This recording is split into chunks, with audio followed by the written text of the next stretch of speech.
Salut bien mes frères et sœurs, vous êtes bien sur Christ sur Vie TV. Voilà, c'est notre bien-aimé Franck. Il y a le frère Terence qui est là, il y a notre frère Jess qui est là aussi, voilà, pour ce temps de partage en tout cas. Voilà, le Seigneur en tout cas travaille, l'œuvre se fait en tout cas. J'espère que on m'entend bien. Je suis désolé du retard en tout cas. Pardonnez votre frère en tout cas, j'ai pris quelques minutes de retard en tout cas, c'est pas évident. Donc on essaie de s'organiser. En tout cas, j'espère que vous allez bien. Par la grâce du Seigneur en tout cas. J'ai pris ce temps pour pouvoir partager sur la justice de Dieu. Parce que beaucoup de bien-aimés aujourd'hui ont du mal à avancer avec le Seigneur parce qu'ils ne comprennent pas. Et grâce à Dieu, le Seigneur nous enseigne, nous-mêmes aussi. Et on se rend compte que voilà, il y a des choses que beaucoup de nos bien-aimés n'ont pas compris. Et du coup, ils ne vivent pas la gloire de Dieu. Donc voilà pourquoi on prend le temps de pouvoir en tout cas aider les bien-aimés à pouvoir, comment dire, comprendre la parole de Dieu pour bien avancer. Voyez, on va juste jouer un petit chant pour en tout cas rendre gloire à Dieu, le maître de toutes choses, en tout cas pour tout ce qu'il fait. Voilà, mon frère Jess, on va un chant, par exemple, Alléluia, Amen. Voilà. Alléluia, Amen, Amen, Alléluia, Amen, Amen, Alléluia, Amen, Amen, Alléluia, Amen, Alléluia, Amen, Amen, Alléluia, Amen, Alléluia, Amen, Amen, Alléluia, Amen. Il est vivant Jésus, Amen. Il est vivant Jésus, oh, Amen. Il est vivant Jésus, Amen. Alléluia, Amen. Adorons Jésus, Amen. Adorons Jésus-Christ, Amen. Adorons Jésus, Amen. Alléluia, Amen. Alléluia, Amen. Amen. Alléluia, Amen. Amen. Alléluia, Amen. Amen. Alléluia, Amen. En tout cas, voilà, on acclame en tout cas le Seigneur Jésus-Christ, le maître de toutes choses en tout cas, lui qui a permis ce temps de pouvoir partager, voilà, prier. Donc, en tout cas, Jésus-Christ, merci pour ce que tu fais, mon Dieu. Merci, Père, pour ce temps que tu permets. Enseigne-nous ta parole, Papa, s'il te plaît. Aide-nous, Père, à pouvoir comprendre ta parole, la pratiquer comme il faut, mon Dieu, afin que ce chemin que nous avons aujourd'hui, dans lequel nous nous trouvons aujourd'hui, Papa, nous soit facile. Car ce n'est pas facile, Père de gloire. L'ennemi se lève pour nous mettre des barrières, mais grâce à ton esprit, Seigneur, mon Dieu, nous sommes plus que vainqueurs. Seigneur, merci pour tout. À toi la gloire, l'honneur, au nom puissant de Jésus-Christ. Amen. Amen. Voilà, donc on va prendre la parole de Dieu. On va partager par rapport à ce point, sur la justice de Dieu. Donc mes frères qui sont là, qui vont m'aider aussi par rapport à ce partage. Le Seigneur travaille en tout cas, les âmes sont touchées, l'œuvre se fait, donc les bien-aimés sont encouragés. On va visiter les bien-aimés. Hier, j'étais aussi avec les frères, on était parti voir une de nos sœurs, voilà, pour l'encourager avec ses enfants. Voilà, donc on bouge pour encourager, pour aider les bien-aimés à se lever davantage parce que le Seigneur revient. Et ce n'est pas facile avec tout ce qui se passe aujourd'hui, la pression, l'ennemi travaille. Mais grâce à Christ, nous aussi on travaille pour que le royaume de Dieu aille de l'avant. Amen. On va prendre la parole de Dieu dans le livre de Matthieu, John Toukamed. On va prendre Matthieu 23, non Matthieu 6 plutôt, Matthieu 6, pour poser les choses. On connaît ce passage-là, Matthieu 6, on va lire à partir du verset Matthieu 6, 33. Matthieu 6, 33. Celui qui trouve peut lire. Donc nous allons lire la parole dans Matthieu 6, 33. La parole nous dit: cherchez premièrement le royaume de la justice de Dieu, et toutes ces choses vous seront données par-dessus. Amen. Donc là, dans Matthieu 6, 33, qu'est-ce qu'on apprend? Cherchez donc premièrement le royaume de Dieu et sa justice. Voyez? Et toutes ces choses vous seront données par-dessus tout. Voyez? Après le Seigneur dit au verset 34 là-bas, ne vous inquiétez donc pas pour le lendemain, car le lendemain prendra soin de lui-même. À chaque jour suffit sa peine. Donc au verset 33, il y a un détail qui est important. On nous parle de chercher le royaume de Dieu et sa justice. Il y a une coordination. Donc, chercher le royaume de Dieu, c'est bien, mais il ne faut pas négliger la justice de Dieu. Or, aujourd'hui, il y a beaucoup de bien-aimés frères et sœurs qui ont trouvé ce royaume, car le royaume de Dieu, c'est le Saint-Esprit. Hein, quand tu prends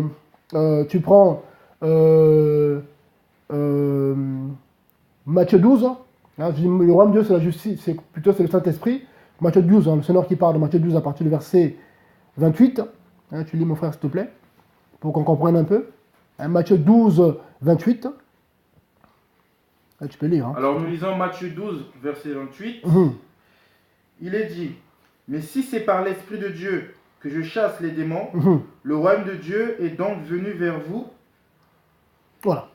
Voilà. Donc Matthieu 12, 28 nous apprend, Jésus-Christ qui parle, hein. Si c'est par, même si je chasse les démons par l'Esprit de Dieu, dans le Saint-Esprit, certes, le royaume de Dieu est donc venu jusqu'à vous. Et on connaît Joël acte 2, la promesse hein, voilà, que le Seigneur avait fait. Hein, quand on prend acte 2 à partir du verset 2, hein, pour qu'on se comprenne. Là, le Seigneur, en tout cas, voilà, il nous parle du royaume de Dieu qui est venu jusqu'à vous. Mais avant que ce royaume, voilà, comment dire, avant que ce royaume puisse s'établir en l'homme, donc le Saint-Esprit, il fallait que le Seigneur voilà, soit glorifié. Il fallait qu'il passe par la croix, il fallait qu'il verse son sang, il fallait que l'agneau soit immolé. Voilà, c'est l'image de la Pâque. Voilà, il fallait que l'agneau soit consumé, préparé et être, comment dire, soit immolé pour être mangé. C'est l'image de... Alors c'est vrai que quand on lit la parole, on a du mal parfois, c'est l'image de la Pâque. Donc, il fallait que l'agneau soit sans défaut. Une fois que l'agneau était sans défaut, il fallait le préparer, voilà, le préparer pour l'immoler. Une fois qu'il était immolé, derrière, il était consommé. Après avoir consommé cet agneau, qu'est-ce qui s'est passé? Le peuple Israël est sorti après d'Égypte. Vous voyez? Donc, le sang de l'agneau avait servi de protection contre l'ange de la mort, qui était venu pour frapper tous les premiers-nés d'Égypte. Vous voyez? Donc, cet agneau était immolé entièrement. Vous voyez? Il n'a pas été vidé. Donc, c'est l'image de Christ. Voilà. Donc, on a juste pris le sang, ils ont mis sur le linteau des portes. Je me laisse conduire bien aimé. Hein. Voilà. Et l'agneau a été immolé dans son entièreté. Et les Juifs, les Israélites l'ont mangé. Après, ils sont sortis. Vous voyez? Et le reste de cet agneau était brûlé. Hein, c'est l'Holocauste, en fait. Vous voyez? Donc, il fallait que le Seigneur, c'était l'ombre, bien sûr. Hein, c'était l'ombre des choses à venir. Il fallait que Jésus-Christ lui-même soit mort, crucifié et après ressuscité. Donc, il est mort, ressuscité, il est monté et il nous a envoyé son esprit. Et là, on arrive sur acte 2. Donc, cette parole de Matthieu 12, c'est accompli dans nos vies à la naissance de l'Église. Hein, quand on lit acte 2, hein, tu peux lire mon frère, acte 2, à partir du verset 2, oui, lis s'il te plaît. Tout à coup, oui. Il vint du ciel un bruit comme celui d'un vent impétueux. Voilà. Et il remplit toute la maison où ils étaient assis. Vous voyez? Donc, voilà quand même le vent, hein, on dit l'esprit, mais en hébreu, l'esprit c'est ruach. Hein, en grec, c'est pneuma, le souffle. Vous voyez? Donc là, il s'agit de l'esprit de Dieu. Quand le Seigneur dit dans Jean 4, 24 là-bas, Dieu est esprit, c'est en fait Dieu est souffle. Dieu est un vent. Alors quand même en Jean 3, quand il parle avec Nicodème, il dit, voilà, le vent, on ne sait pas d'où il vient, d'où il va. On ne peut pas le maîtriser. Donc, nous qui sommes enfants de Dieu aujourd'hui, pareil, on est des vents. Donc, on ne peut pas te maîtriser. Donc, quand les gens veulent maîtriser les enfants de Dieu, ce n'est pas possible. Vous voyez? Parce que c'est Dieu qui nous conduit en fait. Tu ne peux pas gérer un vrai chrétien parce qu'il peut être là aujourd'hui avec toi. Demain, Dieu lui dit, bon, fais ça. Mais si toi, tu veux le gérer, ben, ce n'est pas possible. Vous voyez? Donc là, par rapport à la justice de Dieu, le Seigneur est clair en tout cas. On a lu Matthieu 6 là-bas. Donc, chercher le royaume de Dieu. Donc, nous, on l'a trouvé. Ceux qui ont donné leur vie à Jésus-Christ l'ont trouvé. Le jour de la conversion, on est devenus enfants de Dieu. Donc, le Saint-Esprit a fait de nous son temple. Vous voyez? Donc, le Saint-Esprit habite dans notre esprit. Donc là, c'est bon, c'est acquis. Mais le problème, c'est après, c'est sa justice. Vous voyez? Le problème, il est là. C'est l'autre partie. Donc, chercher le royaume de Dieu. Beaucoup l'ont cherché, l'ont trouvé. Parce que le royaume est en nous, le Saint-Esprit. Mais une partie fait beaucoup de défauts aujourd'hui aux enfants de Dieu, c'est le côté justice. Justice, c'est l'intégrité, hein, c'est le mot, hein, que je veux gratter un peu par rapport à ce mot-là. hein, pour que les gens comprennent un peu. Alors, la justice en grec, ça veut dire l'intégrité, la droiture. Vous voyez? Donc, c'est être intègre, selon Dieu, bien sûr, pas selon le monde, parce qu'il y a la justice des hommes et la justice de Dieu. Vous voyez, c'est deux choses différentes. Les hommes ont leur justice. Voilà pourquoi le Seigneur le dit même quand, que Dieu m'aide en tout cas ici d'aller vite, parce que c'est pas évident. Si Dieu permet, en tout cas, on va organiser des réunions pour essayer de poser les choses correctement. Voilà pourquoi le Seigneur le dit, hein, quand il est venu voir Abraham, hein, dans Genèse 17 là-bas, tu peux le prendre. Hein. Genèse 17, à partir du verset 1. Abraham, il s'appelait Abraham avant, Abraham avait trouvé le royaume de Dieu. Il avait trouvé Dieu. Parce que il était, comment dire, Dieu l'avait visité, Dieu l'avait dit à cet homme, sors de ta patrie et je te dirai où il faut aller. Abraham a obéi, il est sorti. Et du coup, le Seigneur lui parlait, donc il était avec le Seigneur. C'est un homme qui avait le royaume de Dieu, parce que le Seigneur le connaissait, ça se passait bien. Mais quand vous lisez en Genèse 17 là-bas, lis mon frère, tu vas voir, premier verset. Genèse 17, 1. Vous allez voir, très important. Genèse 17, verset 1.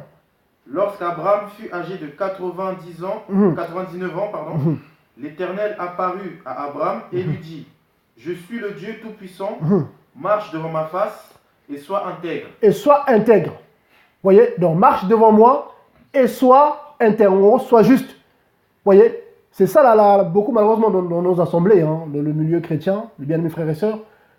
Comment dire?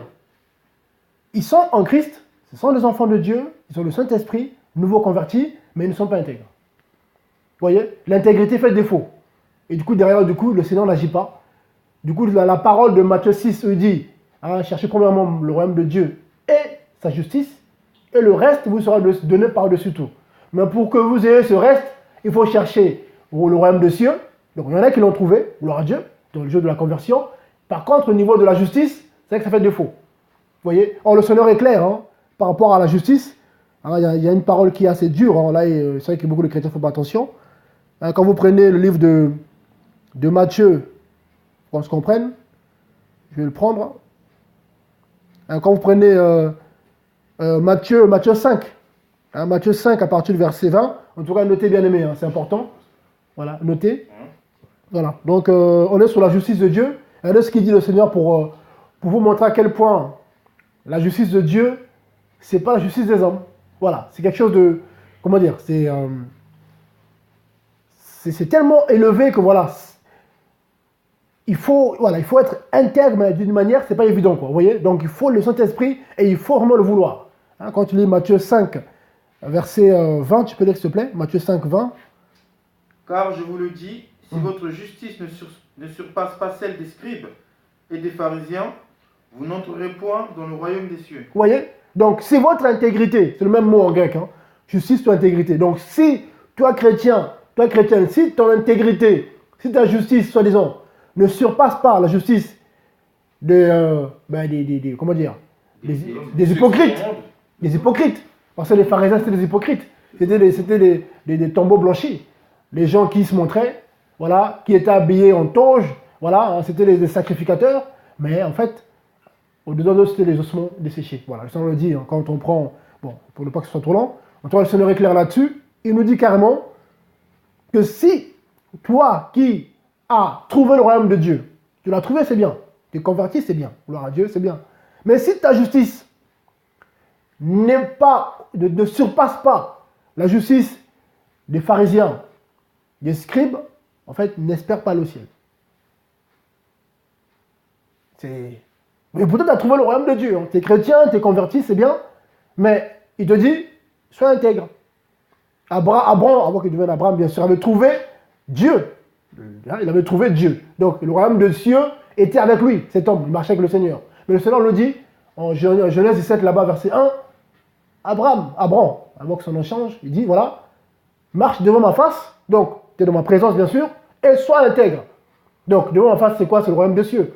Voilà, donc tu es devant le Seigneur en tout cas. Mais en dehors de ça, il faut que tu sois aussi intègre. Et Abraham, qui est devenu Abraham après, a obéi à ces deux paroles. Il est resté, il a demeuré devant la face de Dieu, et il est resté intègre. Et quand on lit son témoignage dans Hébreux 11 là-bas, on apprend que voilà, ce sont des hommes qui voilà, qui ont fait comment dire, les hommes de foi. Voilà, quand on lit Hébreux 11 là-bas, on a le témoignage de David, l'homme selon le corps de Dieu, parce que c'est des hommes qui marchaient dans la face de Dieu et qui étaient intègres. David, quand il faisait n'importe quoi, il se repentait, il revenait au Seigneur. Ce n'étaient pas des personnes qui tombaient dans un péché, dans une erreur, et il y restait. Non. David, il est tombé, quelquefois, il se relevait. Vous voyez, il reconnaissait ses torts et il reprenait la marche. Mais beaucoup de nos bien-aimés aujourd'hui en Christ, malheureusement, ils sont tombés. Vous voyez, ils ne veulent pas se relever. Voilà. Donc, du coup, ils ne sont plus intègres devant Dieu, mais ils veulent quand même que Dieu puisse agir. Ils veulent que Dieu puisse leur donner, ils veulent que Dieu puisse accomplir la parole de Matthieu 6 là-bas. Hein, le reste vous sera donné par-dessus tout. Mais entre-temps, au niveau de l'intégrité, il n'y a personne. C'est ça le défaut en fait. Ils ont le royaume de Dieu, donc ils ont le Saint-Esprit. Dieu a fait de ces personnes-là la nouvelle créature, selon 2 Corinthiens 5 là-bas. Donc vous êtes de nouvelles créatures. Mais derrière, c'est des personnes, à cause beaucoup manque de connaissances. Voilà, l'enseignement n'est pas. Et du coup, ils ne sont pas intègres. Donc c'est des gens qui marchent, voilà, avec un petit péché mignon. Voilà, ils ont un petit péché mignon. Et quand on essaie de le répondre, en tout cas grâce à Dieu, ah mais non, Dieu comprend. Donc c'est comme si le Seigneur va se soumettre à notre intégrité. C'est comme si nous les disciples de Christ, on va imposer à Dieu de se plier à notre intégrité. Or, l'intégrité de l'homme,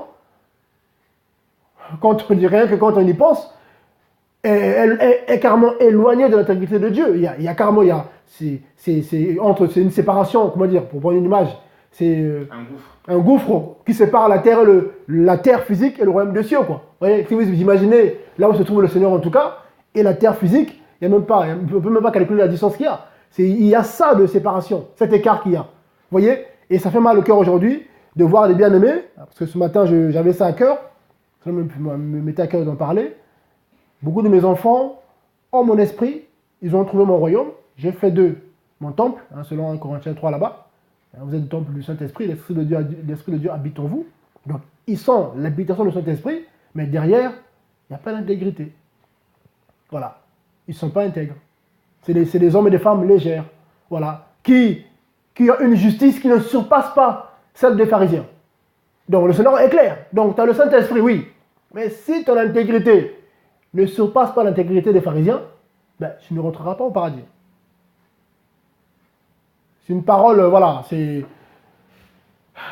une parole, comment dire, ça nous interpelle en tout cas, voilà, ça interpelle les gens, ça doit nous interpeller. Vous voyez, tu as le Saint-Esprit, oui, Dieu te fait grâce de quelques dons, oui, des dons spirituels, tout ça, voilà, mais te dis attention, si ton intégrité ne surpasse pas, ne dépasse pas celle des pharisiens, ben n'espère pas monter. Dans le jour de l'enlèvement, n'espère pas être enlevé. N'espère pas avoir le corps glorieux que j'ai promis en Jean 14. N'espère même pas. La trompette va sonner. Tu n'entendras même pas sonner. Ça se fera en un clin d'œil. Comme vous lisez 1 Corinthiens 15 là-bas, ça sera en un clin d'œil. Vous imaginez l'œil. Un clin d'œil comme ça. Tac, tac. Au moment où je vous parle, si ça arrive maintenant, clin d'œil. Vous verrez qu'il n'y a plus personne. Bon, en tout cas, ceux qui sont de Dieu vont partir. J'espère qu'on partira tous. Gloire à Dieu. Vous voyez, clin d'œil. Tu clignes l'œil comme ça. Il n'y a plus personne. Oh, le frère Franck, il est où? Mais le frère Terence, il est où? Le frère Jess, il est où? Et tu allumes la télé comme ça. Ah ben, catastrophe, catastrophe. Disparition des gens, on ne sait pas ce qui s'est passé. Ça veut dire que tu es resté. Celui qui sera au courant de la disparition des gens, c'est qu'il est resté. Je me laisse conduire en tout cas, voilà. On est sur l'intégrité. Si tu apprends à la télé, en fait, bah, les gens ont disparu, en fait, tu as raté l'enlèvement. Voilà, parce que ceux qui vont partir, voilà, ça restera derrière eux. Nous, on est partis, nous, ça y est, on rencontre le Seigneur dans les airs et puis après on est parti. Donc ceux qui vont rester sur la terre, ceux qui vont allumer la télé, ou on va les appeler de partout. Oui, allô, oui, qu'est-ce qui se passe? Oh, mais t'es pas au courant? Mais quoi? Attentat? Mais non, mais qu'est-ce qui se passe? Mais papa a disparu? Mais maman a disparu? Mais tel a disparu? Mais comment ça? Mais comment ça? Ah, c'est peut-être l'enlèvement. En fait, tu dis c'est peut-être, mais c'est déjà passé l'enlèvement. Ça veut dire que tu es resté. Oui, bien aimé, donc on doit vraiment faire attention. C'est dur, hein, quand on médite comme ça, on se rend compte que voilà, beaucoup de nos bien aimés frères et sœurs, voilà, ils sont légers, sont légères. Ils prennent pas les choses de Dieu au sérieux. Voyez, Or, les hommes de foi, hein, notre père, le père de la foi, hein, c'est Abraham. Quand on lit son témoignage, voilà, on se rend compte que là, c'est des hommes de foi. Hein, comme quand tu lis Hébreux 10 là-bas, tu peux le lire. Hein, Hébreux 10, très important. Hein, tu peux lire Geste. Hébreux 10, 38. Hein, si vous le trouvez, vous pouvez lire. C'est une parole qui est, voilà, c'est un verset qui est très important aussi. Il faut le savoir, voilà. Hébreux 10, 38. Hébreux 10, 38. Et mon juste vivra par la foi. Oui. Mais s'il se retire, on n'en prend pas plaisir en lui. Vous voyez? Donc, le juste, c'est l'homme intègre. Hein, donc, juste, c'est justice. Donc, l'intègre, c'est ça, c'est le même mot en grec. L'homme intègre, donc, le disciple intègre vit par la foi. Mais si il sort de l'intégrité, donc il tombe dans l'iniquité, parce que hein, le contraire de la justice, de l'intégrité, c'est l'iniquité. Voilà, c'est désobéir à la loi de Dieu. Voilà, donc, obéir à la loi de Dieu, c'est la justice. Comment dire? L'équité, voilà, donc l'intégrité, voilà, voilà. Et puis quand tu désobéis, ben, c'est l'iniquité. Voilà, donc c'est une personne qui marche sans loi. Hein. D'après l'hébreu et le grec, l'iniquité, c'est marcher sans loi, les hommes sans loi, voilà, donc sans loi de Dieu, bien sûr, voilà. Qui pratique la loi, par exemple, du monde. Le monde va te dire homme-homme, femme-femme, mais Dieu dit homme-femme après le mariage, pas avant. Mais le monde te dira, c'est pas grave, homme-femme, mais avant le mariage, donc vous pouvez aller ensemble. Donc là, c'est la justice du monde, c'est pas la justice de Dieu. C'est la justice des pharisiens, voilà, qui en apparence sont bien habillés, voilà, quand ils prient fort pour aller voir, hein, je le dénonce ça, hein. Comme vous lisez Matthieu 5, Matthieu 6, c'est là-bas aussi, ils dénoncent.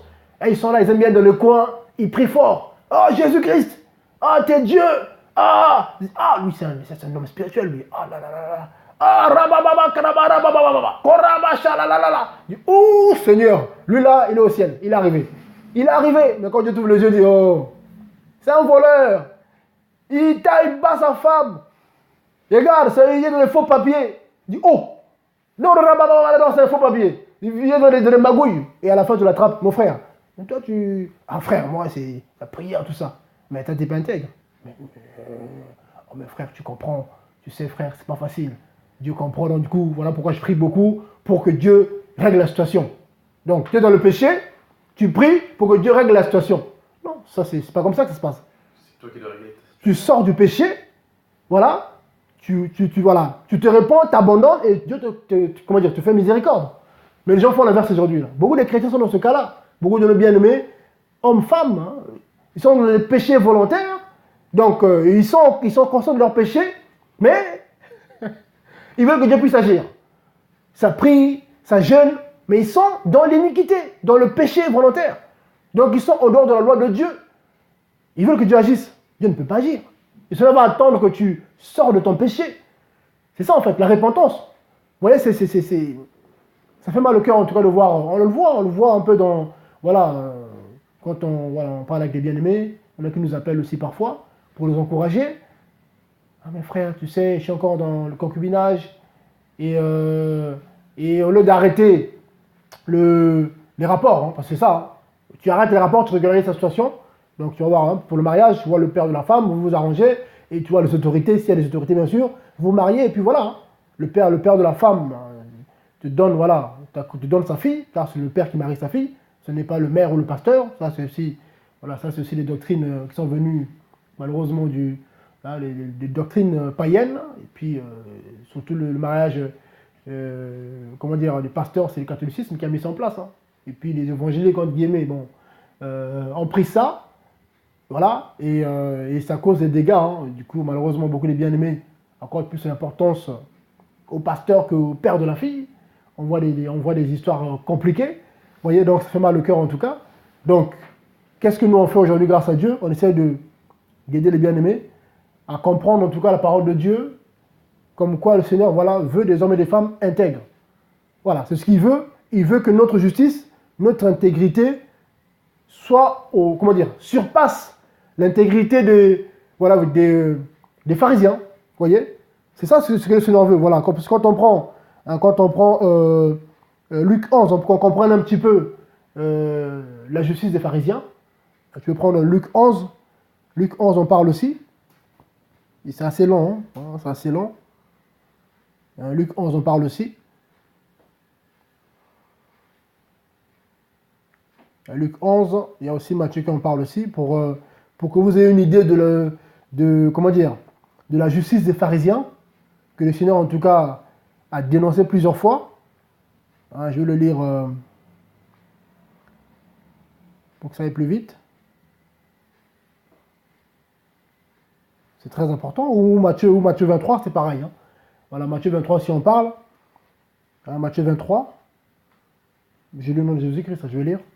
Donc Matthieu 23, pour que vous ayez une idée de la justice des pharisiens. Quand le Seigneur dit, voilà, si votre justice ne surpasse pas la justice des pharisiens et des scribes, vous ne rentrerez jamais au ciel. En gros, vous ne serez jamais enlevé. Donc Matthieu 23, à partir du verset 1. Alors Jésus parla à la foule et à ses disciples en disant, donc il parle et à la foule et aussi à ses disciples. Donc là, il s'adresse à tout le monde. Donc c'est une parole qui concerne tout le monde. C'est pas que non, c'est que pour la foule. Du coup, nous on est enfants de Dieu. Donc c'est quand Dieu comprend. Eux, les gens sont Dieu. Nous, non. Non convertis et convertis. Pareil. Qu'est-ce qu'il dit? En disant, les scribes et les pharisiens sont assis dans la chair de Moïse. Voilà, c'est notre enseignement. Donc voilà. Qu'est-ce qu'ils disent? Verset 3. Faites donc et observez toutes les choses qu'ils vous diront d'observer. Donc, ils vont vous parler des choses vraies parce que ce que Moïse a enseigné a été inspiré par Dieu. Donc, ce qu'ils vont vous dire est bon. Là, les choses qu'ils vont vous dire sont bonnes. Mais attention, parce que qu'est-ce qu'il dit après? Car ils lient ensemble des fardeaux pesants et supportables et mettent sur les épaules des gens, mais ils ne veulent pas les remuer de leurs doigts. Je continue, c'est assez long. Je vais prendre la partie qui nous concerne en tout cas. Voilà. Ah bon, verset 5. Et ils font toutes leurs œuvres pour être vus des hommes. Vous voyez déjà la justice des pharisiens. Donc, c'est le Matthieu vu. Voilà, on voit dans les assemblées. Voilà, il y a des personnes qu'il faut qu'on les voit. Voilà. Bien habillées, parfumées. Donc, voilà, et il faut qu'on sente son parfum. Quoi. Donc là, elle va faire exprès d'aller aux toilettes 2 ou 3 fois. Comme ça. Ah, c'est vrai. Ah, c'est elle. Ou c'est lui. Vous voyez un peu voilà, les pharisiens modernes. Vous voyez il vient prier, mais derrière, le Matthieu vu. Vous voyez Verset 5, voilà. Ils font toutes leurs œuvres pour être vus des gens. Ainsi, ils portent de larges phylactères et de longues franges à leurs vêtements. Vous voyez donc, voilà, l'apparence extérieure, vous voyez ils aiment être les premières. Ils aiment les premières places dans les festins, les premiers sièges de les synagogues. Vous voyez donc là, aujourd'hui, on le voit dans les assemblées. Vous voyez, donc c'est comme il y a une partie des gens qui sont plus élevés que les autres. Vous arrivez comme ça, vous n'avez même pas besoin que Dieu vous parle. Je dis aux chrétiens, tu n'as pas besoin que Dieu te dise. Tu arrives dans une assemblée comme ça, une église locale, tu vois des chaises rouges en cuir là-bas, et là tu vois des chaises en plastique. Ah, est-ce que tu as besoin que Dieu te parle? Il faut qu'il te dise à l'oreille, regarde, tu as besoin juste le discernement. Tu vois, il y a un problème, parce que s'il y avait le Saint-Esprit, il n'aurait pas permis que qu'il y ait une partie des gens qui sont assis là, des trucs en cuir, tu es vous derrière. Non. Vous voyez les premières places, les synagogues, c'est l'image de l'assemblée locale, voilà. C'est l'image de l'église locale. Vous voyez Ils continuent en disant quoi? Ils aiment les salutations sur les places du marché. Voilà. Ils aiment être appelés par les gens. Notre maître, notre maître. Ouais, mon pasteur, tout ça. Ah, le frère là, lui, il enseigne bien. Le frère, vous voyez la soeur là, elle chante bien. Ah, lui, il parle bien. Il a le don de prophétie. Don de, lui, don lui. Et du coup, voilà. Donc, quand tu es là, il faut qu'on sache que tu es là. Vous voyez? C'est terrible. Vous voyez? Et là, donc là, le Seigneur, en tout cas, il est en train de donner un peu plus de détails. Il détaille un petit peu la justice des pharisiens. Là, il va pas lire. Là, il sonnerait assez dur. Parce que quand on lit comment le Seigneur parlait aux pharisiens, les gens, beaucoup diront Jésus n'a pas d'amour. Il manque d'amour. Parce qu'il disait aux pharisiens, malheur à vous. Mais si tu dis à un faux pasteur, malheur à un faux pasteur, parce que tu détruis les âmes, les gens diront quoi? Oh frère, t'as pas l'amour. Oh, t'as pas l'amour. Mais Jésus disait quoi? Malheur à toi, pharisien. Malheur à vous, tombeau blanchi, rage de vipère. Ils vont dire quoi? Que Jésus insultait les gens alors? C'est ce qu'ils vont dire. Parce que quand tu dénonces le mal, c'est biblique. dénoncer le mal. C'est normal, on condamne les œuvres de ténèbres pour que, voilà, si Dieu permet que ces personnes qui sont dedans puissent se repentir, mais on doit condamner le mal parce que ce qu'ils sont en train de poser comme acte détruit les âmes après. Donc si personne ne parle, quand ça ne va pas, oh mais Dieu va gérer. Mais le Seigneur dit quoi? Éphésiens 5 là-bas. Là. Voilà, ne prenez pas part aux œuvres de ténèbres, mais dénoncez-les. Car il est honteux, voilà, de dévoiler les choses qu'il faut en cachette. Vous voyez? Donc on doit bien aimer faire attention à l'intégrité et à la justice de Dieu. Ça fait défaut aujourd'hui. Beaucoup d'enfants de Dieu ont du mal à avancer parce qu'ils sont enfants de Dieu, donc ils ont trouvé le royaume de Dieu, mais derrière, ils ne sont pas intègres. Ils ne sont pas justes devant Dieu. Vous voyez? Donc ce sont des hypocrites. Hein, parce que quand on lit Matthieu 6 et Matthieu 23 déjà, hein, pour aller assez vite, je vais prendre voilà, la partie où le Seigneur va être dur avec eux. Verset 13. Qu'est-ce qu'il dit? Matthieu 23, 13. Mais malheur à vous. C'est son nom de Jésus-Christ. Hein, il dit malheur à vous, scribes et pharisiens, hypocrites, parce que vous fermez le royaume des cieux aux humains. Vous voyez? Mais vous ne rentrez pas vous-même. Et vous ne laissez pas entrer ceux qui veulent y rentrer.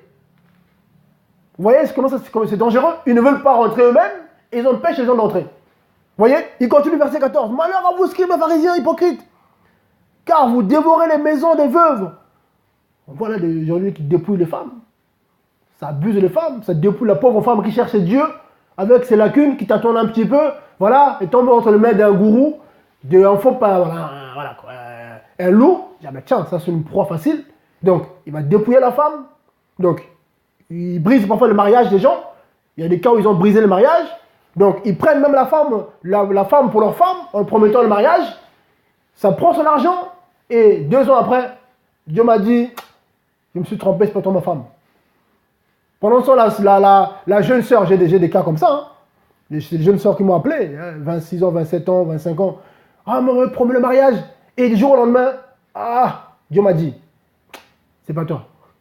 Pendant ce temps, le soir, les autres frères a couché avec moi.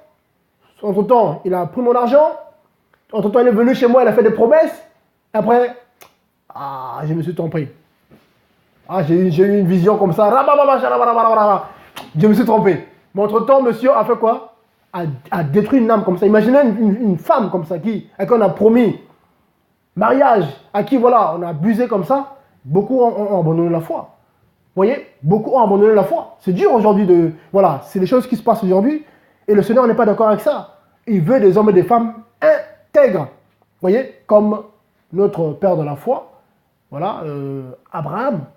Voilà, un homme de foi qui était intègre devant Dieu. Vous voyez, il était prêt à tout pour le Seigneur. Dieu lui disait, va, prends ton fils, Isaac, va me le sacrifier, offre-le-moi en holocauste. Vous imaginez? Tu le prends, tu le gorges et puis voilà, tu le... Carrément. Il voulait le faire. Il voulait le faire. Mais les gens aujourd'hui préfèrent la justice des hommes que la justice de Dieu. Voilà, c'est ça le danger aujourd'hui. Les gens préfèrent la justice des hommes à la justice de Dieu. Voilà. Les hommes disent A, Dieu dit B, mais par peur, par crainte. Ah, Dieu t'a dit B, mais bon, comprends-moi seulement, donc comprends. Donc du coup, il vient pleurer la nuit. Ah, Dieu pardonne-moi. Et le jour, il désobéit à Dieu. Il revient le soir. Ah, Dieu pardonne-moi. Ces gens se moquent de Dieu. Vous voyez? Je ne sais pas ce que vous en pensez les jeunes. Voilà, donc c'est un temps de partage. Voilà, donc voilà. Vous en pensez quoi les jeunes? Ah, sur l'intégrité. Ah, c'est des choses qu'on voit. Hein. Voilà, des choses qu'on voit. C'est que on a eu à faire même des sorties avec, voilà, avec mon frère Terence. On a été voir aussi des gens parfois. Et on en a appris des choses. Hein. Ah, des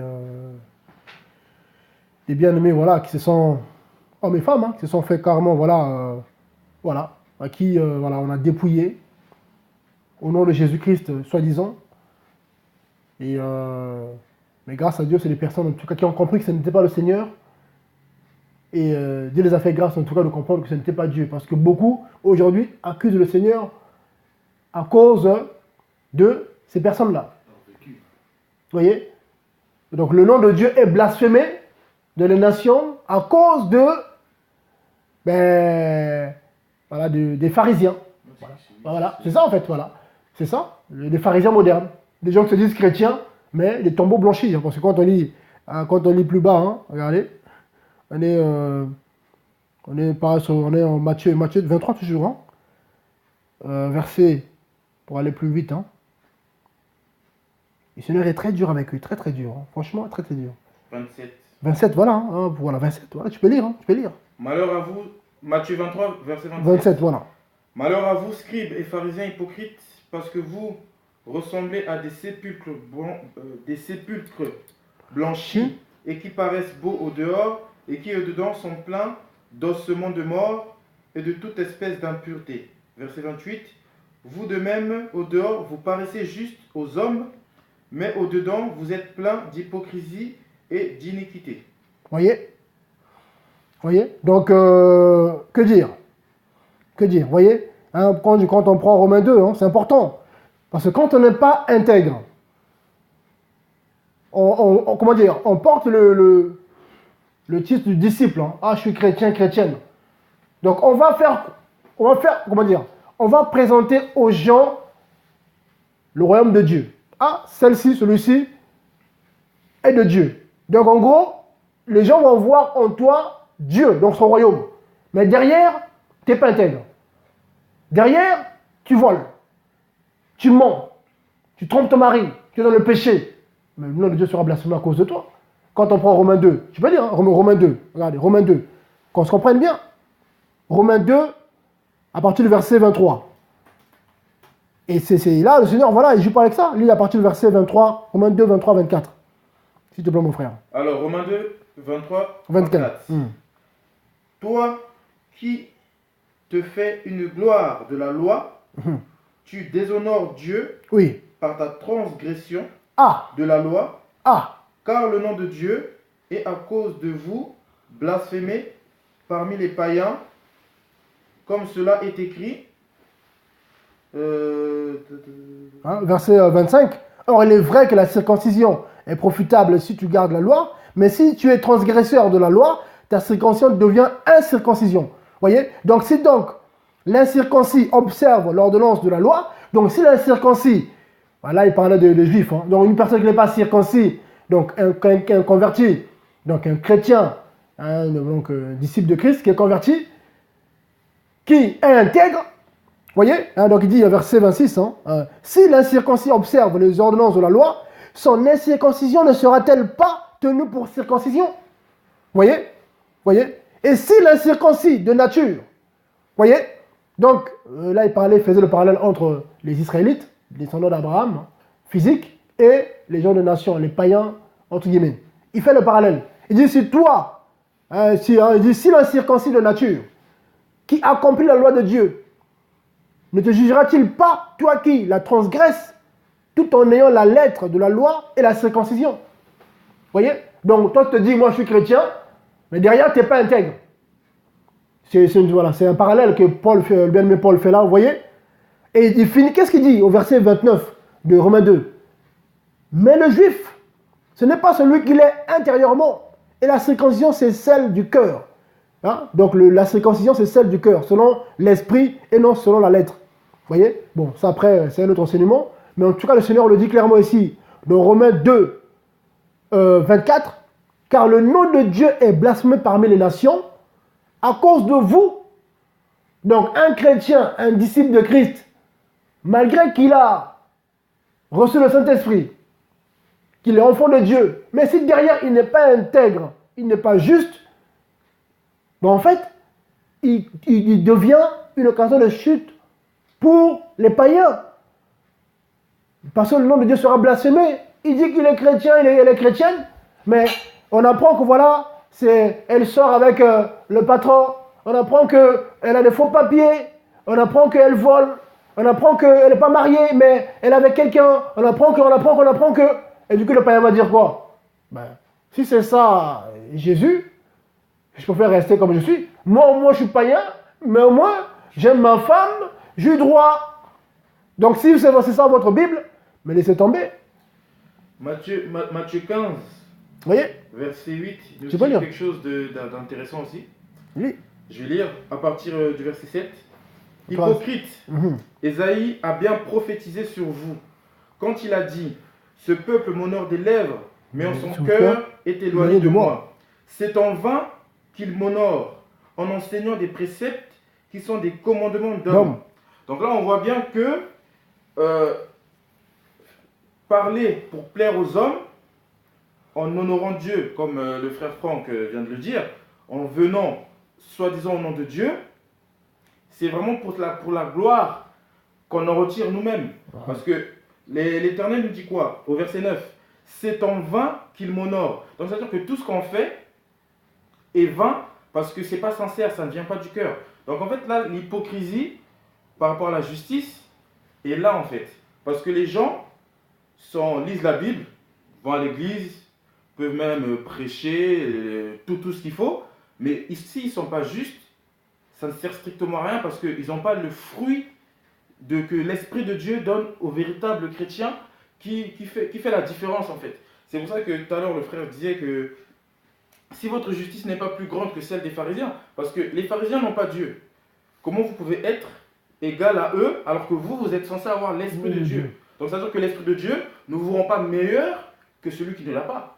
Donc quelque part vous faites passer Dieu, enfin ceux qui le font, vous faites passer Dieu pour un menteur, ou pour un incompétent. Voilà. Pour un incompétent. Dieu en vous n'est pas assez puissant pour vous rendre meilleur que quelqu'un qui n'a pas Dieu. Qui n'a pas Dieu. Et on va même lire Romains 14, verset 17. Oui, voilà, j'avais ça. Voilà, amen. Car le royaume de Dieu, voilà, ce n'est pas le manger et le boire, mais la justice, la paix et la joie par le Saint-Esprit. Donc là, on voit bien que c'est le Saint-Esprit en nous. Par le Saint-Esprit. C'est le Saint-Esprit en nous qui génère justement la justice. Mais la justice et la paix et la joie par le Saint-Esprit. La justice de Dieu. La justice de Dieu. La justice, vraiment être juste. Parce que si on regarde un peu la définition des hommes de la justice, il y a quelques mots quand même qui frappent. Je vais vous lire la définition. Lis, mon frère, lis. Parce que c'est un partage. Hein, c'est un partage. Donc, voilà. Principe moral impliquant la conformité de la rétribution avec le mérite et le respect de ce qui est conforme au droit. Maintenant, si on applique cette définition à Dieu, donc on pourrait dire à la place, principe moral impliquant la conformité de la rétribution avec le mérite, mais le mérite, selon Dieu, en fait, agir, parce que la Bible nous dit quoi? En toute chose, faites-le au nom de Jésus-Christ. Donc ça veut dire que toute chose, nous devons le faire parce que c'est conforme à ce que Dieu voudrait. Et le respect de ce qui est conforme à la loi de Dieu. Un chrétien qui vient, qui sait très bien que même si mon frère, qui est mon frère, je l'aime, mais ce qu'il fait n'est pas conforme avec la parole de Dieu, la justice de Dieu, c'est lui dire stop. Même si je sais que je vais peut-être le vexer, il va peut-être plus m'adresser la parole, mais je dois mettre mes sentiments après la justice de Dieu. Parce que Dieu est juste. Dieu n'aime pas le péché. Même si nous sommes ses enfants, mais il n'aime pas le péché. Dieu est juste. Tu pêches, tu as péché, tu dois réparer, tu dois... comment dire ça? Tu dois confesser, tu dois te repentir. Il faut abandonner sa transgression pour obtenir miséricorde. Voilà, il dit en proverbe là-bas, hein, tu abandonnes ta transgression et puis tu obtiens miséricorde. Si tu ne l'abandonnes pas, celui qui ne pardonne pas son prochain, je ne le pardonne pas. Vous voyez, c'est une parole forte. Hein. Là, c'est la définition selon les hommes. Or d'après, hein, quand on prend, par exemple, regardez, on prend 2 Corinthiens 6. Il oppose deux choses. Ah, on connaît ce passage-là, 2 Corinthiens 6, 14. Qu'est-ce qu'il dit? C'est fort ce qu'il dit là. C'est Paul qui dit, inspiré par le Seigneur en tout cas. Ne vous mettez pas avec les infidèles sous un joug étranger. Car quel rapport y a-t-il entre la justice et l'inéquité? Or, la justice ici, là, d'après la doctrine, c'est l'équité en fait. Voilà, attends, non, c'est même pas ça, regarde. Je vais le lire en tout cas même. Regardez la définition de la justice. D'après le grec, hein, donc c'est un mot, voilà. Hein, c'est dikaiosun. Hein, dikaiosun. Qui veut dire quoi? C'est intégrité, vertu, pureté. Vous voyez? Pureté de vie, droiture, pensée et action correcte. Vous voyez? Donc c'est la pureté, donc la sainteté. Vous voyez? La sanctification. La droiture. La droiture. Vous voyez? Donc là, on oppose la droiture de Dieu Ah, l'iniquité, l'iniquité, hein, c'est... voilà, on connaît un peu ce que c'est. Voilà, l'iniquité, c'est... voilà, c'est... comment dire, c'est ammonia en grec. Donc c'est ammonia en grec. Voilà. Creuser, c'est quoi? C'est comment dire? Mépris. Hein, c'est comment dire? C'est vivre sans loi. Voilà. Hein, c'est vivre sans loi. C'est voilà, c'est ça. La méchanceté. Voilà, c'est ça l'iniquité. C'est une personne qui marche en dehors de la loi de Dieu. Il y a même dans le monde aujourd'hui, il y a des gens qui sont iniques à la loi du monde. À la loi, par exemple, on est en France ici, nous, il y a des personnes qui sont iniques à la loi de la France. La France dit tu ne tues pas, la personne tue. Quand il se fait attraper, il finit en prison. Vous voyez un peu? La loi française te dit tu ne voles pas, ne deals pas, ne vends pas de drogue. Qu'est-ce qui se passe? Les dealers, qu'est-ce qu'ils font? Ils se cachent. Mais juste se fait attraper, cette loi, ils l'enferment. Donc même si nos nations ont des lois voilà, qui sont contraires à la Bible, mais il y a une partie des lois qui sont vraies. Tu n'es pas jeté à la poubelle. Qui est en accord avec la Bible. Voilà. Tu ne voleras point, tu ne tueras point, tu ne blasphémeras même mentir. Mentir contre une personne, parce qu'il y a des gens aussi qui font ça. Des faux témoignages. On voit au jour d'aujourd'hui des chrétiens, surtout des chrétiennes, souvent les femmes. Elles sont mariées, mais pour avoir droit aux aides ou cela, elles se déclarent non mariées. Femme seule. C'est un mensonge. Bien aimé, il faut sortir de ça. Femme seule pour avoir des droits, les femmes seules. Voilà. Vaut mieux souffrir et être juste devant Dieu que avoir tout ce qu'on veut. Parce que qu'est-ce que nous dit la Bible? Vaut mieux perdre un œil ou être infirme et aller au royaume des cieux que garder tout son corps et brûler dans la géhenne. C'est ça que en fait le problème. En essayant de magouiller un peu, de s'arranger avec Dieu, sauf que Dieu ne s'arrange pas. C'est A ou B. Il n'y a pas de... Voilà, il n'y a pas de juste milieu. Dans Apocalypse, on le voit très bien. C'est chaud ou froid. Aux yeux de l'Éternel, tiède, c'est pareil que froid. Sauf qu'au jour d'aujourd'hui, les chrétiens se proclament chrétiens, mais voilà, derrière, ça a 4 femmes, derrière, ça vole les impôts, derrière, ça fait du travail au black, même du travail au black. Oh non, mais c'est pour les enfants, il faut bien qu'ils mangent. L'Éternel qui t'a donné ces enfants-là n'est pas capable de les nourrir sans que tu voles. Alors que lui-même a dit dans sa parole, tu ne voleras pas. Donc lui va te laisser voler parce que... pour nourrir tes enfants, alors que lui-même il est incapable de nourrir tes enfants. On l'a lu Matthieu 6, hein. Il dit ne vous inquiétez de rien. Ah oui, à chaque jour suffit sa peine. Ouais. Il dit carrément le Seigneur s'occupe des oiseaux. Il habille les fleurs. Voilà. Et vous qui êtes les gens ne se rendent pas compte à quel point Dieu nous aime. Et ils pensent que Dieu peut nous délaisser comme ça parce que un petit souci. On a vu hier un témoignage qui nous a touché. Hier, on était, une sœur qui a eu la foi en Dieu pendant 6 mois. Il y en a à peine 1 mois là, ils sont là. Oh, Dieu m'a abandonné. Il y en a 2 mois. Ah non, je prie là, ça sert à rien. On est impatient en fait. Alors que la patience est un fruit de l'esprit. C'est un fruit de Dieu. Bien sûr. Sauf que les chrétiens d'aujourd'hui sont impatients. Mais parce que j'ai trop de dettes. C'est ça. J'ai trop de problèmes. Si je fais rien, je vais aller en prison. Mais vaut mieux m'aller en prison. Voyez. Donc, très bien aimé. C'est pas évident. Je veux juste démonter aussi une fausse. Voilà. Je vais démonter une erreur, hein, malheureusement, que beaucoup ont de la tête. Ils prennent Matthieu 7. Hein, tu veux lire Matthieu 7, 1. Hein, lis mon frère, Matthieu 7, 1. Il parle de juger. Hein. Matthieu 7, 1 à 2. Vous allez comprendre. Hein. Ah, du coup, quand on interpelle un frère ou une sœur, voilà. Ok, vas-y. Voilà, on entend des choses. Hein. Tu peux lire, s'il te plaît, alors, Matthieu 7, 1. Matthieu 7, 1 nous dit Ne jugez point afin que vous ne soyez point jugés. Car on vous jugera du jugement dont vous jugez et l'on vous mesurera avec la mesure dont vous mesurez. Vous voyez? Maintenant, donc, si on prend cette passe, on est sur l'intégrité. Hein. Donc là, on voit quelqu'un qui se nomme chrétien. Je suis chrétien, j'ai la Bible. Cette personne ne marche pas droite. Donc, qu'est-ce qu'on fait? Prends Ephésiens 5, 11. Voilà. On va comprendre une chose. Parce que du coup, aujourd'hui, dans les assemblées, il y a beaucoup de personnes, on n'est pas contre les assemblées. Hein. Voilà, on est d'accord. Voilà. Mais il faut que Dieu soit élevé en esprit, en vérité. Voilà. Les églises locales sont bibliques. Voilà. Mais bon, il faut que voilà, ça soit fait. J'arrive. Attends. Excusez-moi. Attends, viens. Excusez-moi, je suis en direct. J'arrive. Attends-moi là, j'arrive. D'accord? Bouge pas. C'est du direct, hein, vous voyez? Donc là, qu'est-ce qu'on apprend? Que... Alors, Ephésiens 5, 11. Donc, la Bible nous dit « Et ne prenez point part aux œuvres infructueuses des ténèbres, mais plutôt condamnez-les. Voilà. Et il continue. Car il est honteux de dire ce qu'ils font en secret, mais tout ce qui est condamné est manifesté par la lumière, car tout ce qui est manifesté est lumière. Bon. Donc, cette parole s'adresse seulement aux païens alors.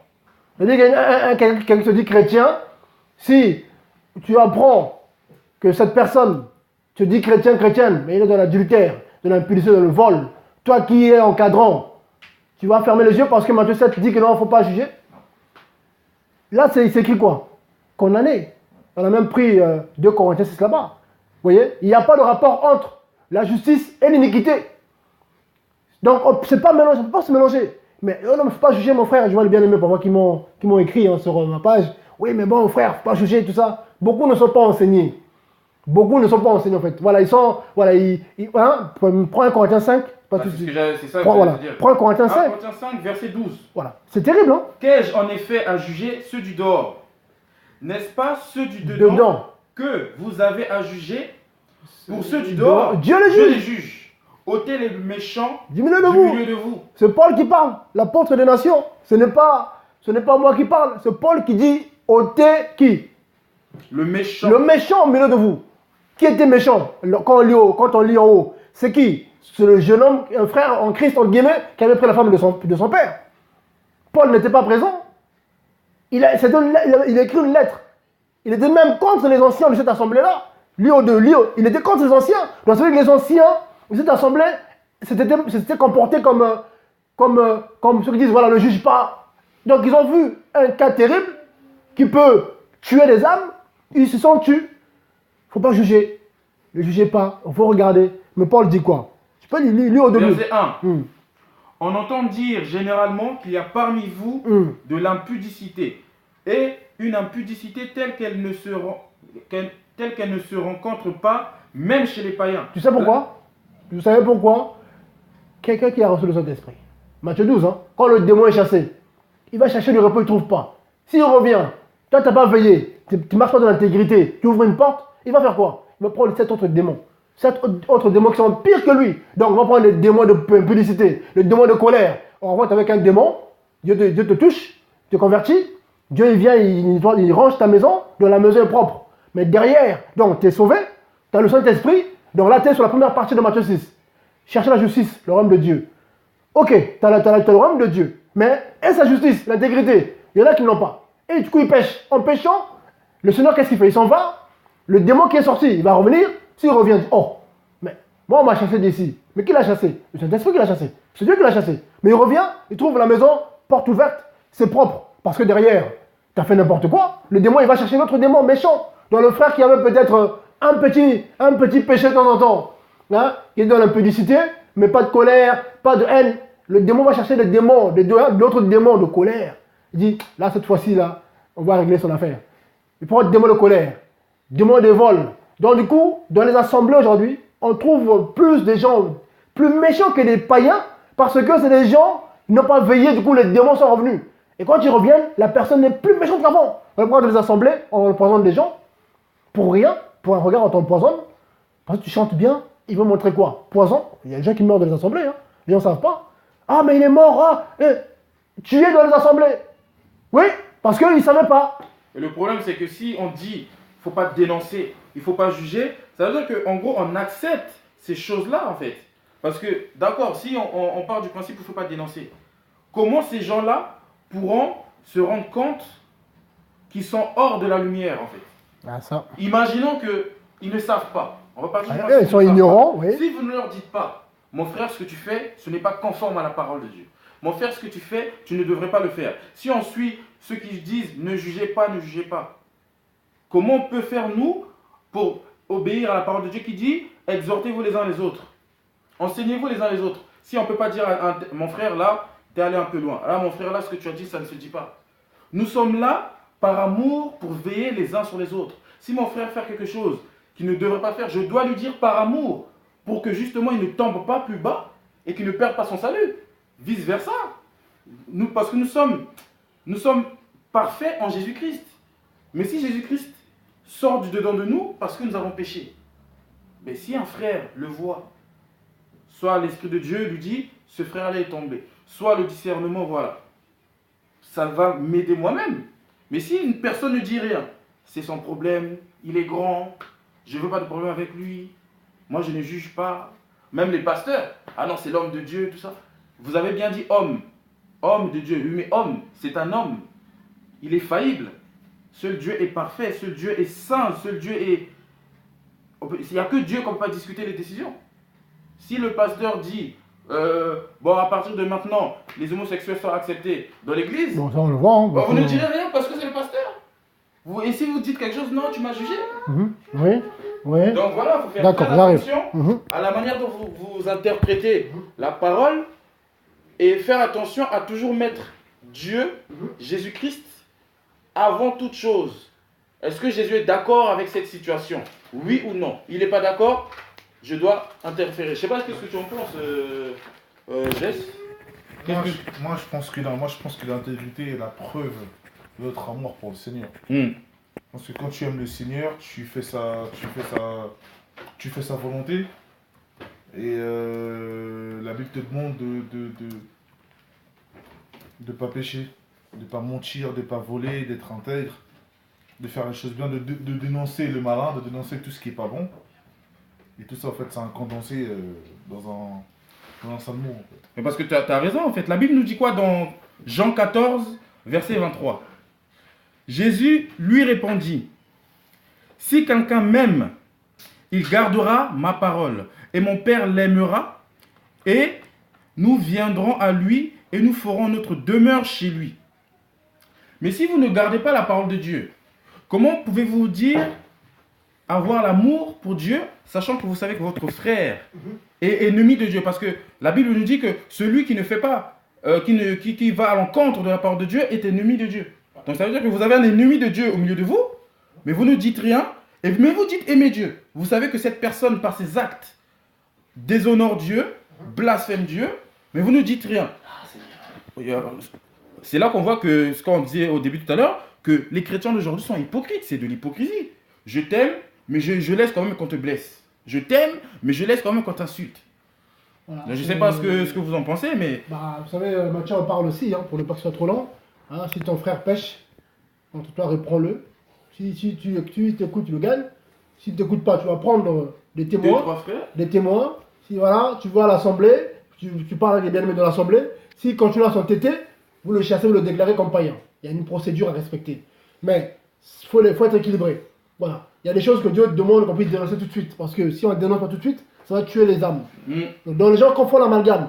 Oh mon frère, mais tu ne l'as pas appelé. Tout ça. Dieu peut te dire tout de suite, appelle telle personne. Appelle Jules. Parce que Jules, je l'ai interpellé par 2-3 personnes à ne pas écouter. Voilà. Toi, il faut que tu le dénonces. Tu dénonces ses œuvres. Hein, parce que nous, on prie que les hommes soient sauvés. Hein, on n'est pas là. On a vu que les âmes se répandent pour que, voilà, qu'ils puissent être sauvés. Personne ne souhaite l'enfer à personne. Parce qu'on sait ce que c'est. Voilà. Mais le Seigneur interpelle, les gens n'écoutent pas. Et il va te parler. Il faut que tu parles. Mais Seigneur, mais je ne l'ai pas appelé. Non, moi j'ai fait ma part. T'inquiète pas, parle. Il y a ça qui ne va pas, parle. Tu vas parler, et les chrétiens, au lieu de prier, de demander au Seigneur, mais pourquoi le frère a parlé, pourquoi? Ah, mais lui, il y a manque d'amour, tout ça. Vous savez, le jour du jugement, les gens seront choqués, Jésus leur dira, en fait, tu as dit à mon fils qui manquait d'amour, moi j'ai fait plus que lui. Moi j'ai traité les gens du race de vipère.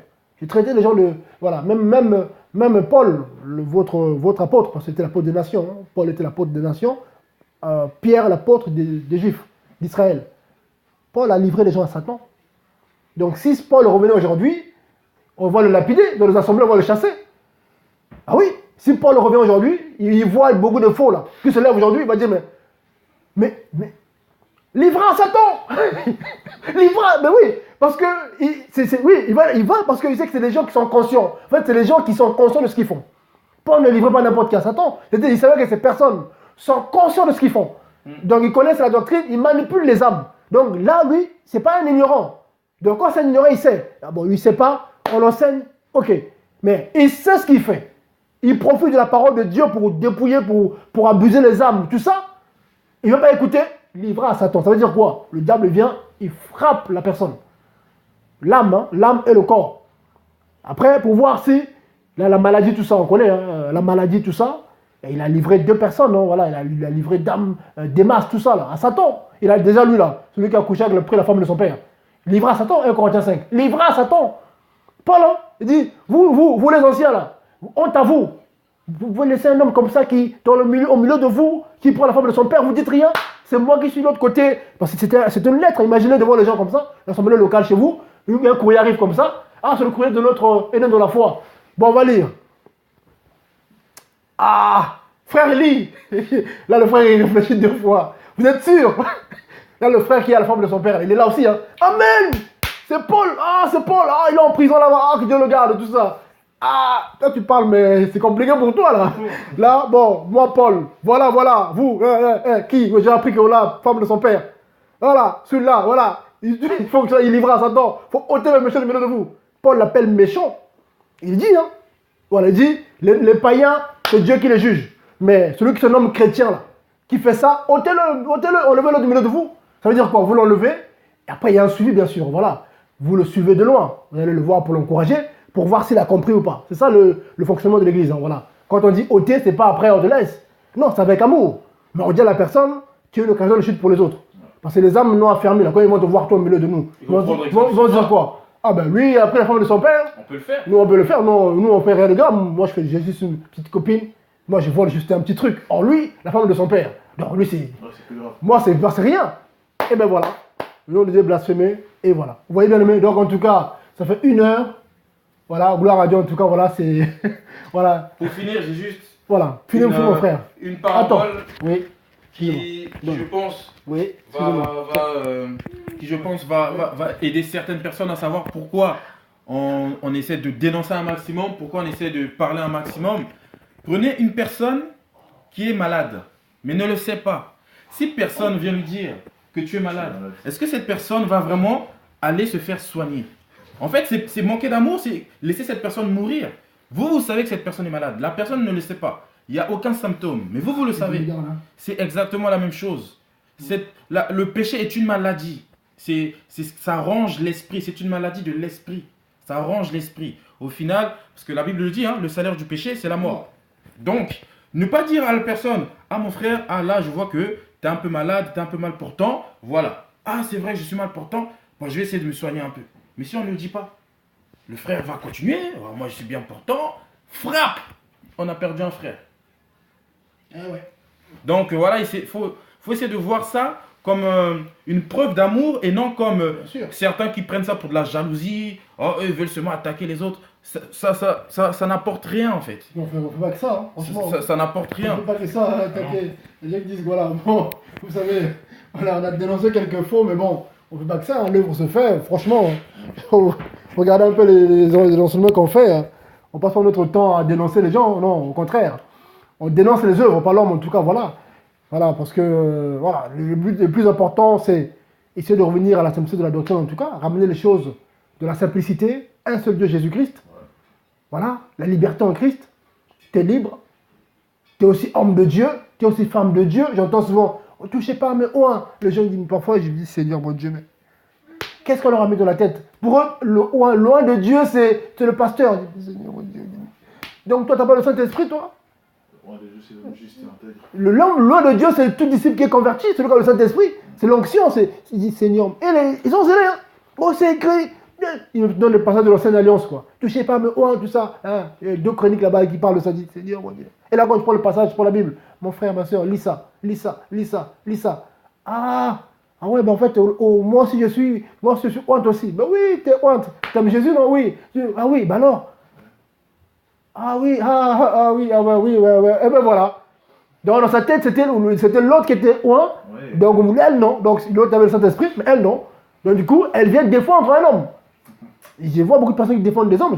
J'ai des mails qui arrivent parfois. Ouais, mais non, il est vrai, tout ça. Non.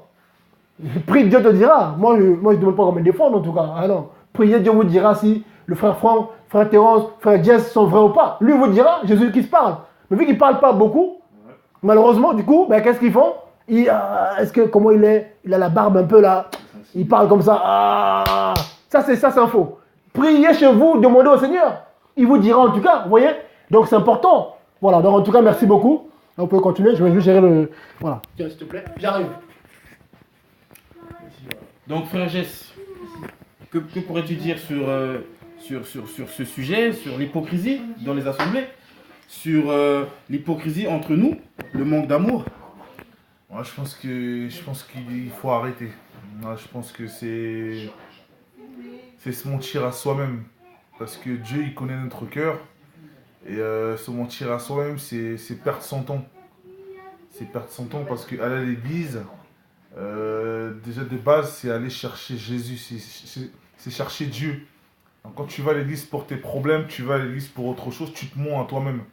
Et tu n'auras jamais ce que Dieu a prévu pour toi. En fait, tu sors du contexte de Dieu, tu sors du projet que Dieu a tracé pour toi. Donc si tu vas à l'église, cherche Dieu, c'est lui la solution à tes problèmes. C'est ça en fait, c'est chercher Dieu d'abord, et le reste, c'est lui qui gère en fait. Dieu a dit dans sa parole, venez à moi, je vous donnerai du repos. Venez à moi d'abord. Ne m'amenez pas vos problèmes et après, vous me cherchez. Parce qu'aujourd'hui, il y a plein de gens qui viennent à Dieu, comme tu l'as dit, juste pour avoir une petite solution.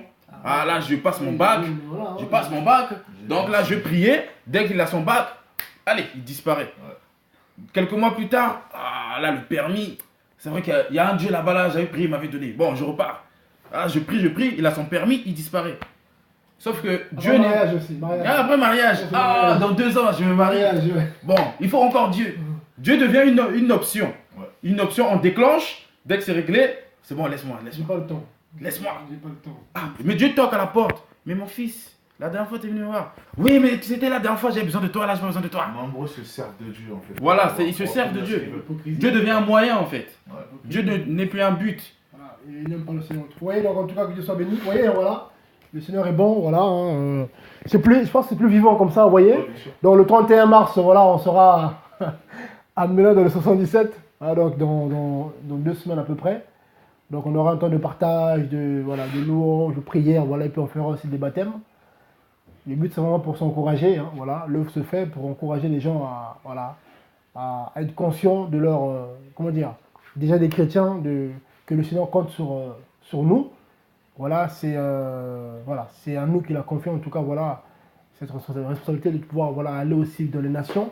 Il a dit, allez, voilà. Après, quand on lit Matthieu 28 là-bas, 19, c'est vrai que ce passage s'adresse beaucoup plus aux 5 ministères, hein, car ce sont les disciples sont faits par les 5 ministères, c'est pas n'importe qui. Un disciple, c'est quelqu'un qui a enseigné. Or, l'enseignement de la doctrine est réservé à certaines personnes dans le corps de Christ. Pas tout le monde qui fait les disciples. Ça aussi, c'est un autre enseignement. Voilà. Tout le monde peut parler de Christ, oui, tout le monde n'est pas appelé à former. Voilà. Didaskalos, c'est différent aussi, voilà, parce que les gens ils mélangent aussi. Ah, mais Jésus a dit, allez, oui. Mais quand vous lisez bien, il s'adresse aux 5 ministères, aux apôtres, tout ça, voilà. Voilà, certaines personnes qui sont appelées pour cela. C'est pas dire qu'ils sont plus que les autres. Ce sont des dons que Dieu fait grâce, voilà. Donc voilà, ils ont besoin aussi des autres. Il y en a c'est prophétie, il y en a c'est par connaissance, voilà. Mais on est le corps de Christ, hein, en Corinthiens 2 on parle, donc on est complémentaires en tout cas.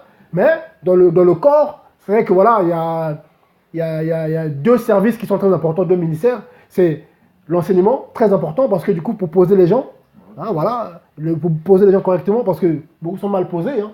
Du coup, ils sont convertis, ils ont le Saint-Esprit, mais derrière, ils ne sont pas suivis, ils sont mal enseignés. Et du coup, l'ennemi vient les dribbler. Ils ont Dieu. C'est ça qui c'est fou. Hein. Quand il se leur dit aux Écatines, mon peuple périt faute de connaissance, il dit mon peuple. Donc, ce sont les gens qui ont le Saint-Esprit, enfants de Dieu, mais manipulés. Pas affermis. Voilà, parce que derrière, mais ils n'ont pas écouté, parce que Dieu parle à tout le monde. Dieu parle à ses enfants. Dieu leur a parlé. Je suis pas tel monsieur, va pas là-bas. Mais ça, c'est pas Dieu, ça c'est Satan, ça. Non, ça c'est pas Dieu, ça. Mais ce monsieur-là, il parle bien. Il parle bien, vous voyez. Ce monsieur-là, il présente il y a bien. du monde là-bas, c'est beau, mais... On regarde l'apparence. Comme les scribes. Voilà. Ils présentent bien, Matthieu 23, on leur fait confiance. Voyez.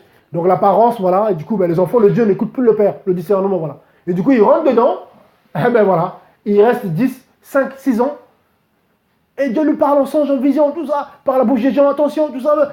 Même parfois, Dieu permet qu'ils voient les choses, oh mais non. 6 ans après, c'est un faux. 6 ans après, c'est un faux. Et là, du coup, il fait le calcul. 6 ans, 2, oui, d'accord. Ah, Jésus, hein, ça commence à pleurer. Ah, je dis, mais Trop tard. regarde, rappelle-toi, le premier jour que tu as mis le pied là-bas, je t'ai montré ça. Ah oui, c'est vrai, mais Seigneur, tu sais, là, deuxième jour, je t'ai montré ça. Troisième jour, je t'ai montré ça. Un mois après, 2 ans après. Ah, ah, c'est vrai, Seigneur, pardon. Mais tu as perdu 6 ans. Voyez, donc en tout cas, bien aimé, ne soyons pas de cela en tout cas, voilà. Donc revenons s'il vous plaît à la simplicité de l'évangile en tout cas, à la simplicité. On est tous un en Christ, Galates 3 en parle. Il n'y a pas de racisme. Même je vois dans les communautés aujourd'hui en France, l'église Cameroun, l'église de Chine, l'église.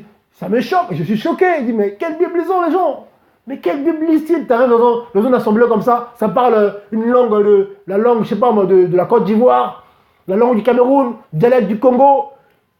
On est en France ici. Au lieu de parler en français pour gagner les Français, parce que Dieu nous qui sommes issus des nations bien sûr, Dieu nous a envoyés ici, voilà, pour gagner ce peuple aussi. Dieu ne fait pas les choses au hasard. Mais les gens, ils arrivent ici, ils sont entre eux, ils viennent former une petite Afrique, un petit Cameroun, un petit Congo, un petit Haïti. Et là du coup, l'autre bien-aimé français d'origine, on se comprend, qui vient comme ça, mais église, c'est marqué église de Jésus-Christ. Ah, gloire à Dieu. Je vais pouvoir partager un peu. Tu rentres comme ça. Excuse-moi, mon frère.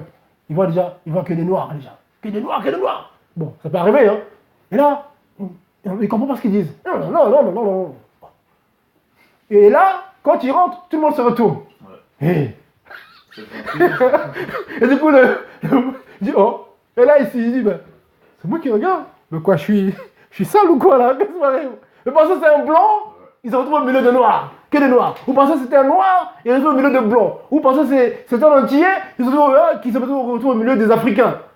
Il dit, oh, et là, il y en a un qui se lève. Bonjour, vous cherchez quelque chose? Seigneur! C'est bizarre que tu dis ça, parce que depuis quelques temps, c'est terrible, hein? j'ai ce message dans la tête. C'est dur, bien aimé. C'est dur. Parce qu'en fait, beaucoup de gens oublient que quand tu es chrétien, tu n'appartiens plus à un pays, tu n'appartiens plus à une race, tu es fils de Dieu. Donc même si ton frère est chinois, japonais, c'est la même chose. Sauf qu'on voit au jour d'aujourd'hui, moi je vais aller prier là-bas parce qu'on se comprend, on a la même culture, mais tu cherches la culture de ton pays ou tu cherches la culture de Dieu. Tradition de Dieu, oui, voilà. Si tu cherches la culture de ton pays, oui, église congolaise, église blanche, église américaine, du coup là, tout le monde se comprend. Ah, tu te rappelles dans telle ville? Ah oui, c'est mal. Ouais, c'est ça. À quel pays? Mais une personne qui n'est pas de voilà, les affinités. Washington, oui, Dallas. La seule affinité que nous avons, le seul point commun que nous devons chercher. Est-ce que tu aimes Dieu? Est-ce que tu aimes Christ? Oui, on est frères. Que tu sois de je ne sais où, je sais même pas. Moi, quand je marche dans la rue, même ça m'est arrivé tout à l'heure, j'entends une personne juste dire, ah Jésus-Christ, je l'aime directement. Je vais vers lui.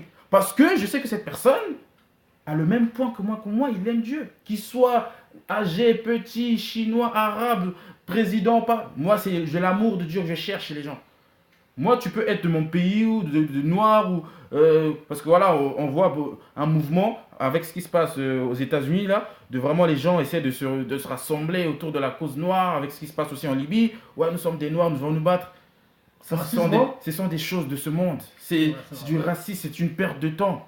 C'est une perte de temps. Autant un blanc est fouetté, autant un noir est fouetté, ça me touche pareil. Parce que aux yeux, c'est sûr des créatures de Dieu. Il n'y a pas de... Ouais, entre noirs, on se soutient plus. Non. Parce que en fait, vous n'avez pas l'amour. Vous avez l'amour que pour ceux que vous connaissez, pour ceux qui vous ressemblent. Voilà, c'est ça. Vous êtes raciste en fait. Et le racisme, les racistes n'hériteront pas du royaume des cieux. Sachez-le.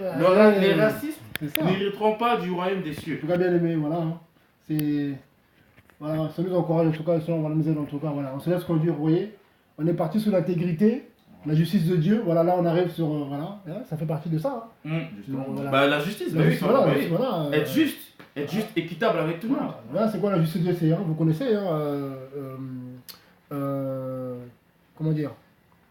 On parle, dans Matthieu, dans Marc aussi. Marc 12 là-bas. Aimer Dieu, tu peux le lire, Marc 12. Très important. J'aime bien ce passage-là aussi. Voilà. Marc 12, 33 là-bas. Essaye de le prendre, s'il te plaît, et puis on va arrêter là. Si Dieu en tout cas m'aide. Marc 12, 33. Attends, Alors, Marc 12, 33. Et que l'aimer de tout son cœur. Attends, excuse-moi. Alors, Marc 12, 28 déjà. 28 après tu descends jusqu'en bas. Alors, Marc 28. Marc 12, 28. D'accord, Marc 12, 28. On va lire.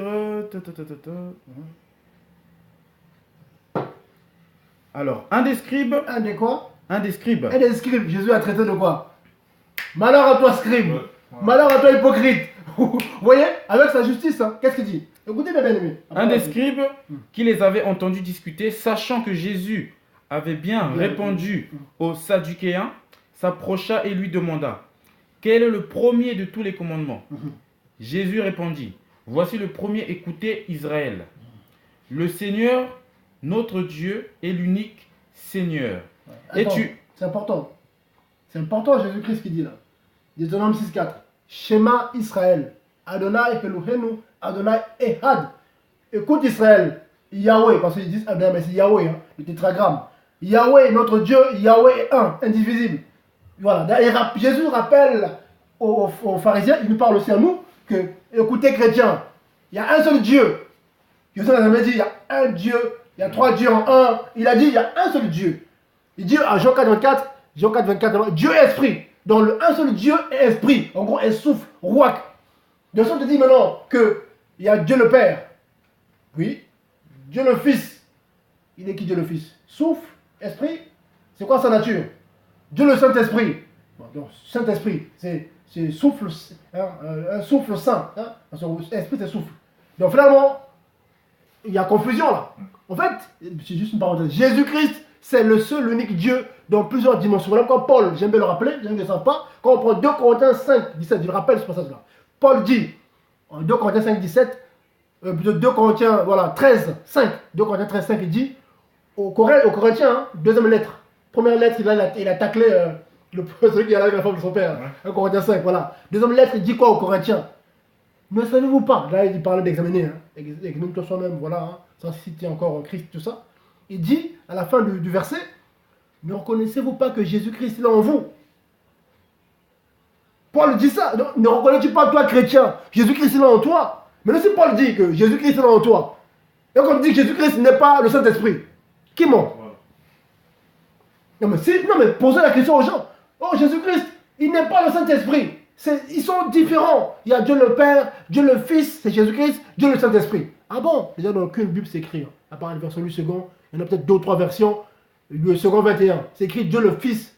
Dans toutes les autres versions, même Louis II en 1910, c'est jamais écrit Dieu le Fils. C'est Dieu le Père, le Fils, le Saint-Esprit. C'est jamais Dieu le Saint-Esprit. Jamais, vous ne verrez ça nulle part. C'est le faux docteur qui a inventé ça. Je rappelle un peu la divinité de Jésus-Christ. J'aime bien rappeler ça, c'est important. Parce que c'est la base, hein, la doctrine. Parce que j'en cite, tu as enseigné 3 dieux, tu pries, j'ai pris Jésus, mais dans ta tête, c'est celui qui est au milieu. Il n'agira jamais dans ta vie. Il ne va jamais te délivrer, tu vas payer, tu vas te faire dépouiller, il ne va jamais agir. Parce que Jésus-Christ aime la première place. Si tu le mets en deuxième place, quand il n'est pas le Père, il est juste le Fils, il est au milieu. Or, Paul te dit, 2 Corinthiens 5, 17, hein, je vais le lire, parce que les gens qui pensent qu'on raconte des histoires, voilà, j'aime bien le rappeler. Voilà, là, cela m'a mis ça à cœur, peut-être pour un de vous, hein. Il y en a qui me suivront ou qui suivront après, je suis désolé, hein. Après, on va continuer, après, bon, je ne sais pas si ça va arrêter ou pas, Dieu en tout cas nous aide, mais là, il me dit de rappeler ça à chaque fois. À chaque fois, il me dit, rappelle ça, parle de ça. Le Seigneur, bon. Donc, vous voyez, qu'est-ce qu'il dit? 2 Corinthiens 5, 17. Très important, il dit quoi? Examinez-vous vous-même pour savoir si vous êtes dans la foi. Éprouvez-vous vous-même. Donc, il dit, examine-toi chrétien, éprouve-toi chrétien. Donc, tu prends une glace, tu te regardes. Est-ce que ça va? 5, 17. Corinthiens 13. 2 Corinthiens 13, 5. Donc, tu te regardes. Est-ce que je marche bien? Je crains Dieu. Est-ce que ça va? C'est bien, déjà, de se poser des questions personnellement.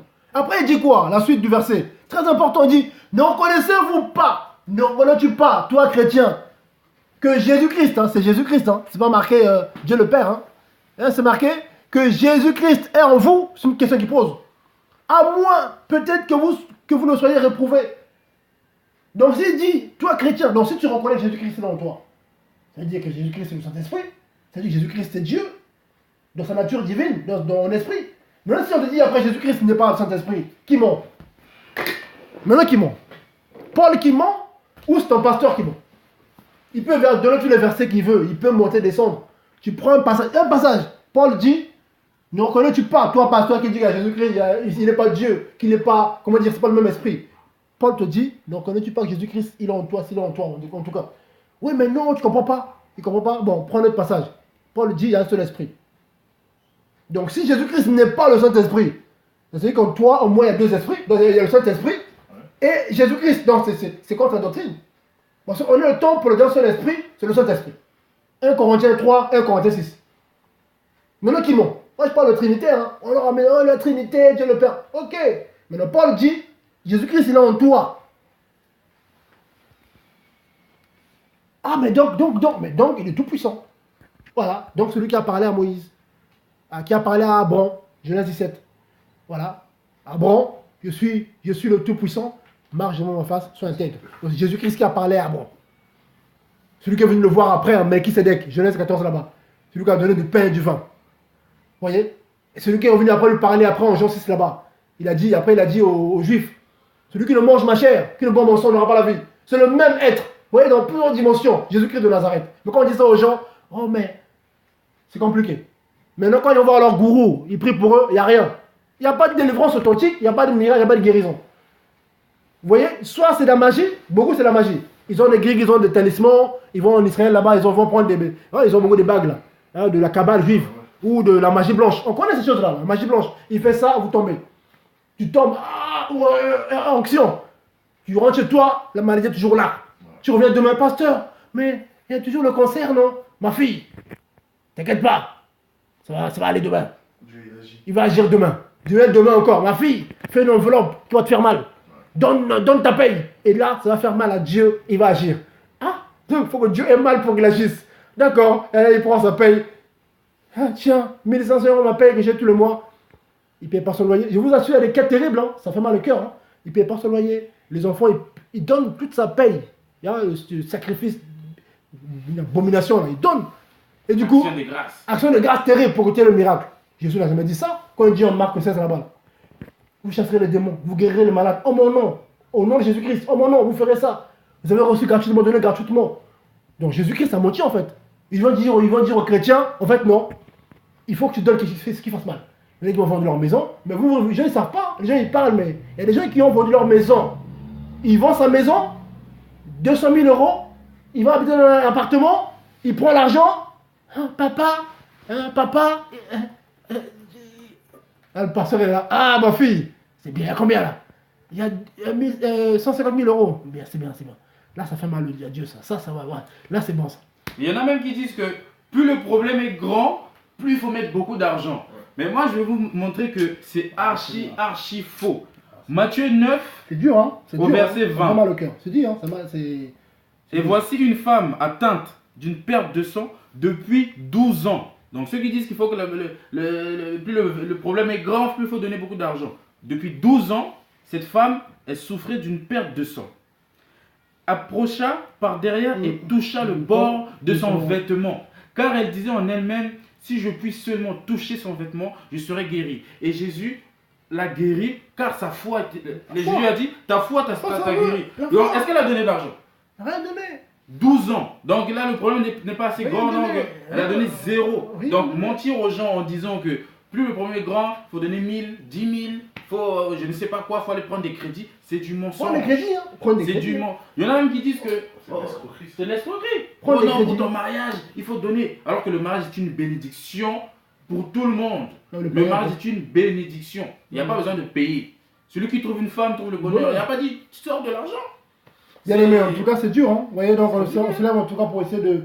Voilà, ça fait 1h20, si en tout cas on les aide. Vous voyez, donc ce moment pour encourager l'église, les bien-aimés, avec le peu qu'on a reçu, hein, peu de connaissances qu'on a reçues, on essaie en tout cas d'éclairer les bien-aimés. Voilà, donc voilà, là, il y a tellement de choses à partager, mais bon, voilà, donc l'intégrité c'est très important. Hein, j'avais lu Marc 12 là-bas, c'est quand le Seigneur dit, voilà, hein, il dit que Shema Israël, Adonai Elohenu, Adonai Echad, Yahweh est un. Après il dit quoi? Il dit, là tu peux lire, hein. 30, Et tu l'aimeras, le Seigneur, ton Dieu, voilà, de tout ton cœur, de toute ton âme et de toute ta pensée et de toute ta force. Voici le second. Tu aimeras ton prochain comme toi-même et il n'y a pas d'autre commandement plus grand que cela. Voilà. En fait, c'est ça la doctrine. En fait, quand tu lis Matthieu 6 là-bas, quand le royaume, quand tu cherches le royaume, quand tu le trouves, une fois que tu as le Saint-Esprit, quand le Saint-Esprit vient en toi, il fait de toi son temple, tu deviens l'enfant de Dieu, nouvelle créature, qu'est-ce qui se passe? Automatiquement, tu dois obéir à ça. Aimer d'abord Dieu, voilà, et puis aimer ton prochain comme toi-même. Vous voyez? Je vais te montrer. Vous voyez? Très important, vous voyez, excusez-moi. Voilà, tiens. J'arrive. Vous voyez? J'arrive, j'ai fini, j'arrive.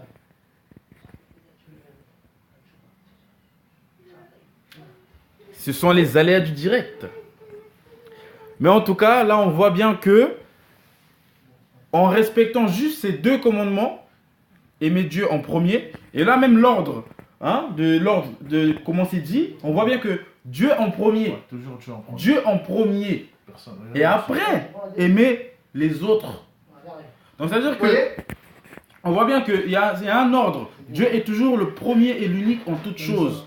Que ce soit en amour, que ce soit dans les projets, Dieu est toujours le premier et l'unique. Voilà, c'était juste une petite remarque par rapport à vraiment la place première de Dieu en tout. Voilà, je te laisse continuer. En tout cas, merci beaucoup, bien-aimé. Donc voilà, donc c'est le Seigneur le rappelle. Donc quand il parle du royaume de cieux, c'est déjà ces 2 commandements. Aimer Dieu, aimer son prochain comme soi-même. Et une fois qu'on a compris ça, on doit être intègre. Voilà. Un homme intègre, c'est un homme qui, bien sûr, garde la loi de Dieu, qui craint Dieu, qui marche selon la doctrine de Christ, et puis qui aime son prochain. Or, en général, quand on n'est pas intègre, c'est envers son prochain. Quand on ment à son prochain, Dieu est esprit, Dieu, on trompe, on fait plus de mal à son prochain qu'à Dieu. Tu trompes ton mari, tu voles ton prochain. On pense tromper Dieu. Voilà, quand tu es un voleur, tu fraudes le bus, là, tu fraudes le train. Tu es en train de frauder monsieur SNCF. Eux, ils payent des techniciens de maintenance. Tout le monde commence à frauder. Les personnes ne sont pas payées. La boîte va faire faillite. Toi, tu vas voler dans une boutique. Le monsieur a investi son argent. Toi, tu prends un paquet, là, tu mets de la poche. Dieu comprend parce que j'ai faim. Dieu dit non. Dieu va dire non. Le païen, là, quand il va faire ses calculs, il va voir qu'il manque 2 paquets. Il dit que celui qui a volé, là, franchement, si Dieu existe, qu'il soit maudit. Le païen va dire celui qui m'a volé, là, moi j'ai souffert avec mon argent, il vient me voler. Toi, tu es chrétien, hein? Oh, Dieu comprend. Lui, il dit, si Dieu t'existe là, celui qui a volé là, c'est mon argent. Hein. Dieu est juste. Hein. Ah oui, c'est ça. Même le païen, quand il fait quelque chose de correct, toi qui vas le voler, ce qu'il dit là, c'est ça. Juste, c'est juste. Un païen qui est droit, il est droit. Même s'il meurt sans Christ, c'est compliqué, tout ça est zéro. Mais un païen qui aime sa femme, qui ne trompe pas sa femme, tout ça, le diable ne va pas le frapper comme il frapperait un païen qui trompe sa femme. Vous voyez, il y a des païens qui sont carrés, qui sont justes. Vous voyez, ils ne trompent pas leur femme, tout ça, ils ne fument pas, ils ne boivent pas, ils vivent longtemps. Mais toi qui es un chrétien, tu bois, tu fumes, mais Dieu va guérir. 4 ans après cancer, Dieu te dira, oui, ton corps est faible. Je le dis, non?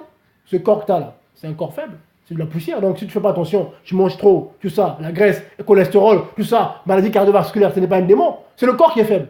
Ah Seigneur, c'est vrai. Ah donc un peu de sport, c'est bien aussi. Oui, il faut faire un peu de sport. Oui, il faut faire attention. Il y a le diabète, c'est pas un démon. Tu manges trop de sucre. Ah oui, le bonbon là. Oui, trop de coca. C'est des choses qu'on n'enseigne pas aux gens. Hein. Ils prennent le coca, ils boivent toute la journée Coca-Cola. Et puis il a le diabète. Il va voir le faux pasteur. Oh, rabababa. Démon. C'est un démon. Dieu te dit non. Mais la Bible nous parle des excès de table. Excès de table, voilà. Hygiène de vie. Voilà. Prends soin de lui. Voilà. Et du coup, il y a des microbes, il y a des boutons. Dieu dit non. Dieu n'aime pas la saleté. C'est pas un démon. Il se lave pas. Il se lave pas tous les jours. Ah bon? Mon frère, prends un savon, lave-toi, ça va aller. Mais il n'y a pas de prière spéciale, non. Va te laver seulement, tu verras que ça va aller. Mais mon ventre là qui est gros comme ça. Écoute, arrête de boire du coca, tu verras que ça va passer. 2 mois après, frère, t'avais raison, j'ai arrêté le coca. Gloire à Dieu. Vous voyez? Et ça, c'est les choses que. Ça c'est les choses de la vie de tous les jours. Vous voyez? Il n'y a pas besoin de. Voilà. Mais les gens, ils profitent de ça. Ah, ça, c'est ça. Ah. Et du coup, ça dépouille. Je vous assure. Il y en a qui témoignent, qui nous appellent parfois. Je vous assure, quand on leur explique après leur cas, en fait, c'était petit comme ça à la base, mais ils tombent sur un faux, un truc petit, ils l'emmènent comme ça. Il dit ça. Dieu me parle, Dieu me montre, hein, Dieu me dit, c'est ton père, le sorcier. Donc là, faut faire quelque chose là. Tu m'as mis l'euro tout de suite là. Je veux prier pour toi parce que là, sinon demain, il t'attaque, tu meurs. Là, c'est la peur, l'intimidation. Ah bon? Donc ça, c'est mon père. Ah bon, le mal de tête, c'est mon père. Ah voilà pourquoi. Non, le frère, il travaille beaucoup, il dort pas assez. Du coup, son corps est faible, il a un peu de migraine. Il dit non, repos. Il arrête de jongler trois tafs, comme on dit. 2 boulots le suffit, parce qu'il veut amasser, il veut avoir plus. 2 travails le suffisent. Qu'il arrête le 3e travail, il va avoir plus de repos, ça va aller. Mais il va tomber sur un voleur. Ah, non, c'est ton père, c'est le sorcier, c'est le démon. Ah bon, non, ok, qu'est-ce que je fais? Allez, ramène de l'eau, ramène du sel. Allez, ouais, je vais te laver. Ils prennent des femmes qu'on a lavées. Des femmes. On vient dans la salle de bain. Il déshabille une mère de famille. Il lave une mère de famille. Avec du vin, avec de l'eau. Oh, je vais te purifier. Après, ça couche avec. Et la mère de famille ne dit rien. Le mari vient comme ça. Ah, c'est un frère en Christ. Ah, il a abusé de sa femme. Au nom de Jésus-Christ. Ah, pour me purifier, tout ça. Soit les femmes, les sœurs sont faibles. Hein. La Bible, les vases. Les femmes. Voilà, c'est biblique. Hein. Voilà. Et du coup, après, des années après. Ah, je vais confesser. Ah, pardonne-moi, chérie. Voilà. Donc, moi, quand j'allais au travail, ce monsieur venait. Vos frères en Christ. Voilà, j'ai un appel inconnu là. Voilà, celui direct. Hein. Voilà, j'ai un appel inconnu. En tout cas, essaie de me rappeler. Réponse, s'il te plaît. Voir qui c'est. Vous voyez? Voilà. Vous voyez? Donc, en tout cas, bien aimé. Mais ça, ce que tu dis, c'est important parce qu'après, ces maris-là, ces hommes-là, ont du mal à venir à Christ parce que. Elle va rappeler. Voilà, elle va rappeler. Parce que ces maris-là. Ah, ça fonctionne, on va aller en direct, voilà, ça fonctionne, en tout cas, le numéro fonctionne. Appelez, n'hésitez pas. Hein. Voilà, après on va arrêter. Après, ces maris-là ont du mal à venir à Christ parce que leurs femmes ont été abusées, soit corporellement parlant, soit financièrement. La femme travaille tout son argent à l'église. Ou même, juste le fait de. Les femmes ne prennent plus soin de leur foyer parce qu'elles passent leur temps à l'église. Du matin au soir, elle est à l'église, elle est chez le pasteur, elle fait le ménage chez le pasteur. L'équilibre du discernement de la sagesse. Après, voilà, bon, ceux qui ne savent pas, ils ne savent pas, mais lisez la parole de Dieu. Qu'on ne vous montre point, ne lisez la parole de Dieu. Ne dites pas, et puis voilà. La femme sage bâtit son foyer, une femme doit rester chez elle. Prier, c'est bien, aller voir les frères, c'est bien, mais occupe-toi de ta maison. Même ton mari qui n'est pas croyant, qui ne croit pas en Dieu, tu le gagneras en lui montrant les fruits. 1 Pierre 3, vous voyez. Donc, il faut œuvrer en Christ, oui. Il faut beaucoup d'équilibre. Donc, c'est dur qu'une femme qui a un mari non converti, c'est pas facile. Donc, il faut beaucoup de sagesse en tout cas. Voilà. Mais si tu as tout à fait grâce d'avoir un homme converti, chrétien, il ne faut pas en abuser après. Voilà. Veille de prière, le mari n'est pas au courant. Ta femme, elle sort comme ça, 22h. Tu vas où là? Moi, je pars, hein. Mais tu vas où? On veut des prières. Tu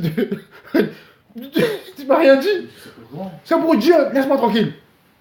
Donc du coup, mais le Seigneur dit quoi? L'homme est le chef de la femme. Comme Christ est le chef de l'église. Vous voyez la comparaison? Moi, ça fait mal, c'est nous, c'est fort. Hein. Le Seigneur compare l'église au mari, hein, à la femme.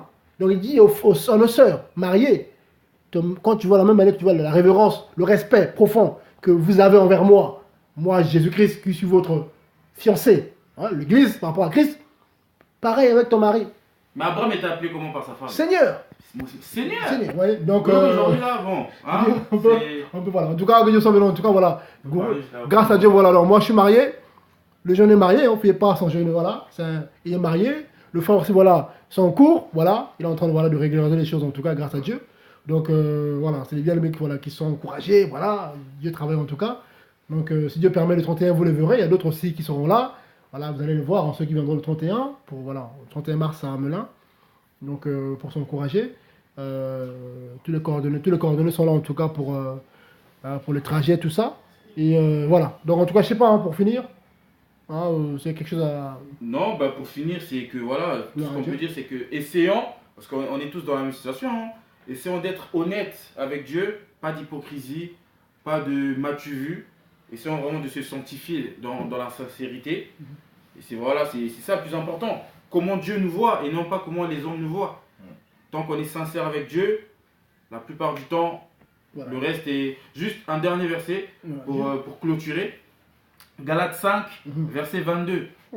Mais le fruit de l'esprit, c'est l'amour, la joie, la paix, la patience, la bonté, la bénignité et la fidélité. Donc là, on voit bien que c'est ça qu'on attend d'un enfant de Dieu.